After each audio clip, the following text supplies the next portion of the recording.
హైదరాబాద్లో మార్వాడీలకు సంబంధించి ఇంకా గొడవ జరుగుతూనే ఉంది. రీసెంట్గా మరొక వ్యక్తి పైన ఒక షాప్లోకి వెళ్ళిపోయి సమోసా ఆర్డర్ చేశారట.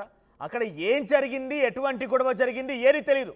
బట్ ఒక వ్యక్తి పైన, సయ్యద్ పాషా అనేటువంటి ఒక వ్యక్తి పైన 10-15 మంది కలిసి విచక్షణరహితంగా దాడి చేసి తల పగిలిపోయిందట. ఆ విజువల్ మీరు చూస్తున్నటువంటి ఇదే ఆ స్వీట్ షాప్.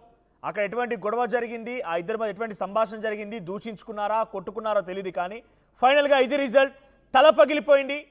ఆ తల పగిలిపోయినటువంటి విజువల్స్ మనం చూస్తూ ఉన్నాం. ఎక్కడ చూసినా కూడా స్థానికుల పైన దాడి చేస్తున్నారనేది చాలా బలంగా పోరాడుతున్న వారు చెప్తున్న మాట. సో అక్కడ మార్వాడి షాప్లో తీసుకున్న సమోసా బాగాలేదని, అడిషనల్గా మిర్చి అడిగానని, వాసన వస్తుందని చెప్పినందుకే నాపై దాడి చేశారని చెప్పి సయ్యద్ పాషా పైన యజమాని దాడి చేశారు. 15 మంది కలిసి నాపై దాడి చేశారని, కొట్టారని చెప్పి సయ్యద్ పాషా అంటున్నారు.